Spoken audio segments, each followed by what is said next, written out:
Hello students, आपका मेरे channel smart study में स्वागत है। स्टूडेंट्स, आज हम शिक्षा निदेशालय की तरफ से दी जाने वाली वर्कशीट नंबर 18 करेंगे, जो कि क्लास 6 की है और विषय है सामाजिक विज्ञान। ये वर्कशीट 27 नवंबर 2020 की है। तो आइए शुरू करते हैं आज की वर्कशीट शुरू करने से पहले प्लीज़ मेरे चैनल को सब्सक्राइब कर दीजिए। तो आइए देखते हैं आज की वर्कशीट सामाजिक एवं राजनीतिक जीवन पाठ 5 पंचायती राज। पंचायत के 3 स्तर। पंचायती राज व्यवस्था एक ऐसी व्यवस्था है जिसके द्वारा लोग अपनी सरकार में भाग लेते हैं। तो बेटा, पिछली वर्कशीट में भी हमने देखा था कि पंचायती राज व्यवस्था ऐसी व्यवस्था होती है कि जो भी लोग गांव के 18 की उम्र से ज़्यादा है, 18 या 18 से जिनकी एज ज़्यादा है, वो उनकी जो सभा है उसे हमने ग्राम सभा कहा था, और उसी के द्वारा चुने गए लोग क्या होते हैं, पंचायत के मेंबर होते हैं। तो पंचायती राज व्यवस्था एक ऐसी व्यवस्था है जिसके द्वारा लोग अपनी सरकार को चुनने में भाग लेते हैं, लोग को जिसके द्वारा लोग अपनी सरकार में भाग लेते हैं, सरकार को जो चुनते हैं उसमें पार्टिसिपेट करते हैं। यह व्यवस्था लोकतांत्रिक सरकार की पहली सीढ़ी है। तो लोकतांत्रिक क्या होता है बेटा, जनता का, जनता द्वारा जनता के लिए शासन। लोकतांत्रिक क्या होता है, देखो, जनता का, जनता के लिए, मतलब जनता खुद अपना प्रतिनिधि चुनती है और अपने ही ऊपर काम करवाती है उससे। तो यह व्यवस्था लोकतांत्रिक सरकार की पहली सीढ़ी है। इस व्यवस्था के पीछे मुख्य विचार यही है कि स्थानीय लोगों की भागीदारी बढ़े और अपनी आवाज़ उठाने के लिए ज़्यादा से ज़्यादा मौके मिले। तो देखो क्या कह रहा है कि इसकी जो पंचायती राज व्यवस्था है, इसका मुख्य उद्देश्य क्या है। उद्देश्य यही है कि जो स्थानीय लोग हैं, जो गांव में रहने वाले लोग हैं, उनकी भागीदारी बढ़े, वो अपनी बात को रख सकें, अपनी आवाज़ उठाने के लिए ज़्यादा से ज़्यादा मौके मिले। ऐसा नहीं है कि देखो एक बारी कि लोगों की बात ही ना पहुँच पाए सरकार तक। अगर सरकार के लोग ही चुने गए, अगर ऐसे लोग चुने जाएँ जो उनके बीच रहें, तो वो क्या करेंगे, उनकी प्रॉब्लम को समझ सकेंगे ना। तो स्थानीय लोगों की भागीदारी बढ़ेगी, स्थानीय लोगों की भागीदारी बढ़े और अपनी आवाज़ उठाने के लिए ज़्यादा से ज़्यादा मौके मिले। नेक्स्ट देखते क्या लिखा गया। पंचायती राज व्यवस्था एक त्रिस्तरीय व्यवस्था है। त्रिस्तरीय मतलब व्यवस्था का मतलब कि 3 स्तर हैं, जिसमें ग्राम पंचायत, विकास खंड पंचायत समिति और जिला पंचायत, जिला परिषद शामिल है। देखो क्या कहा गया है, जिसमें कौन कौन से शामिल है।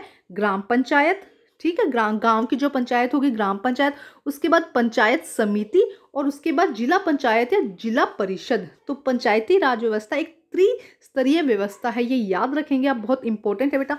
तो पंचायती राज व्यवस्था एक त्रिस्तरीय व्यवस्था है जिसमें तीन पार्ट्स आते हैं। पहला है ग्राम पंचायत, जो पूरे गांव को देखता है। उसके बाद विकास खंड या पंचायत समिति, और उसके ऊपर कौन सा पार्ट आता है, जिला परिषद, जिसके अंदर कई गांव हो जाते हैं। ठीक है, अब देखते हैं ग्राम पंचायत। इसमें पंचायत क्षेत्र के मतदान मुखिया, ग्राम प्रधान और वार्ड सदस्यों का चुनाव करते हैं। प्रतिनिधि ग्राम पंचायत बनाते हैं। ग्राम पंचायत ग्राम सभा के प्रति जवाबदेह होती है। तो सबसे पहले हमने देखा था ग्राम सभा, जितने भी 18 साल से उम्र जिनकी ज़्यादा है, वो सारे मेंबर क्या कहलाते हैं, ग्राम सभा के सदस्य कहलाते हैं। ये ग्राम सभा के सदस्य एक मुखिया चुनते हैं और वार्ड मेंबर चुनते हैं, उसे हम क्या कहते हैं, ग्राम पंचायत। ये हमने पिछली वर्कशीट में समझा था बेटा, अब दोबारा देखते हैं। इसमें पंचायत क्षेत्र के मतदान का मुखिया और वार्ड सदस्यों का चुनाव करते हैं। कौन करते हैं, ग्राम सभा के सदस्य हैं। चुने गए प्रतिनिधि ग्राम पंचायत बनाते हैं, उसे हम क्या कहते हैं, जब मुखिया चुना जाता है और वार्ड मेंबर चुने जाते हैं तो उसे हम क्या कहते हैं, ग्राम पंचायत कहते हैं। और ग्राम पंचायत ग्राम सभा के प्रति जवाबदेह होता है, मतलब कि ग्राम सभा के जो सदस्य हैं वो अगर कोई क्वेश्चन करते हैं तो ग्राम पंचायत उनका जवाब देती है। दूसरा है पंचायत समिति। ग्राम पंचायत के बाद दूसरा स्तर विकास का खंड कहलाता है। पंचायत समिति, ग्राम पंचायत के बाद दूसरा स्तर विकास खंड होता है। सबसे नीचे हमने देखा जो सब लोगों से मिला होता है वो क्या हो जाएगा यहाँ पे, ग्राम पंचायत। ग्राम पंचायत के बाद आता है विकास खंड, यह पंचायत समिति भी कहते हैं, इसे पंचायत समिति भी कहते हैं। एक पंचायत समिति के में कई ग्राम हो सकते हैं। अब देखो क्या है, हर मान लो कि ये गांव है, ऐसे हम आइडिया लेते हैं। यहाँ पे क्या हो गया, ग्राम पंचायत होगी, यहाँ पे ये ग्राम पंचायत होगी। अब लेते हैं ग्राम पंचायत समिति। पंचायत समिति मान लो कि यहाँ पे 2 पंचायत समिति है, तो ये क्या कर रही है, इन दोनों गांवों को देख रही है, ये क्या कर रही है, इन दोनों गांवों को देख रही है। समझने की बात है बेटा। देखो हम यहाँ पे एक ग्राफ बनाएंगे, अभी इसको समझेंगे। तो सबसे पहले हर गांव की क्या होगी, ग्राम पंचायत होगी, हर एक गांव की। अब 2-3 गांवों के काम को सुपरविजन करने के लिए ग्राम पंचायत समिति होगी, जो क्या करेगी, 2 या 3 गांवों को देखेगी कि उनकी जो ग्राम पंचायत है वो सही से काम कर रही है या नहीं। तो देखिए, हम देखते हैं क्या लिखा है।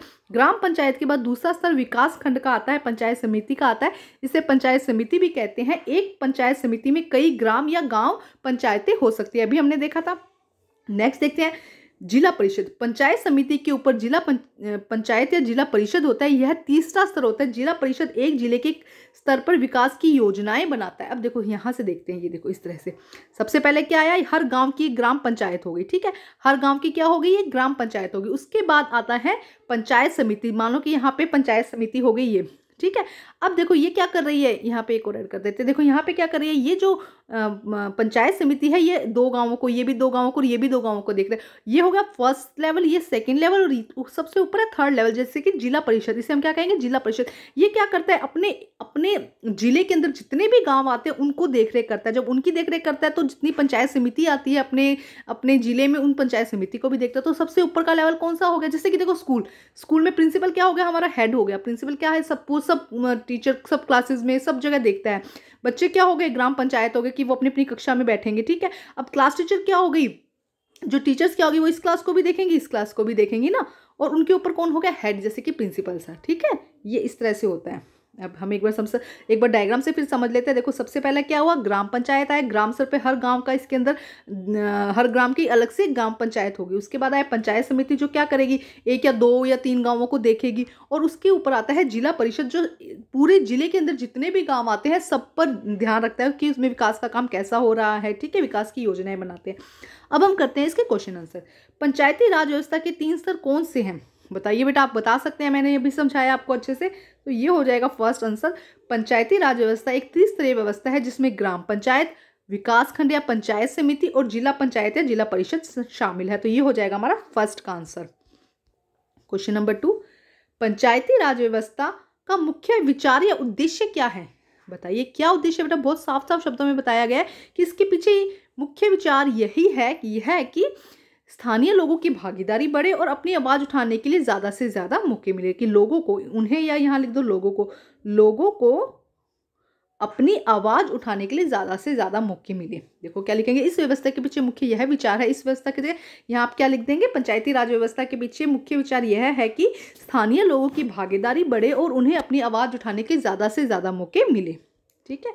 अब देखते हैं नेक्स्ट क्वेश्चन क्या है बेटा। प्रश्न नंबर 3, जिला परिषद से आप क्या समझते हैं। देखो जिला परिषद का आंसर यहाँ पे दिया गया है बेटा। पंचायत समिति के ऊपर जिला पंचायत या जिला परिषद होता है, यह तीसरा स्तर होता है। जिला परिषद एक जिले के स्तर पर विकास की योजनाएं बनाता है। तो ये हो जाएगा आपका तीसरे का आंसर, कि वो जिले स्तर पर बनाते हैं, जितने भी गाँव उसके अंडर में आते हैं उन सभी को वो क्या करता है, उन सभी के लिए विकास की योजनाएं बनाता है। प्रश्न नंबर 4, त्रिस्तरीय पंचायती राज व्यवस्था का डायग्राम बनाकर उसमें रंग भरना है। तो बेटा बहुत अच्छे से यहाँ पे डायग्राम दिया गया है। इसी तरह से आप एक डायग्राम बनाएंगे, सबसे ऊपर जिला परिषद लिखेंगे, ठीक है, उसको 3 पार्ट्स में डिवाइड कर दीजिएगा, फिर पंचायत समिति लिखेंगे और लास्ट में ग्राम पंचायत, और उनको लेबल जरूर करना है आपको, जिला परिषद, पंचायती राज और ग्राम व्यवस्था, और उसको सुंदर से कलर से फिल कर दीजिएगा। तो बेटा आज की वर्कशीट कंप्लीट होती है। वर्कशीट कंप्लीट करके अपने टीचर से चेक कराइए और प्लीज़ मेरे चैनल को लाइक कीजिए, सब्सक्राइब कीजिए और शेयर कीजिए।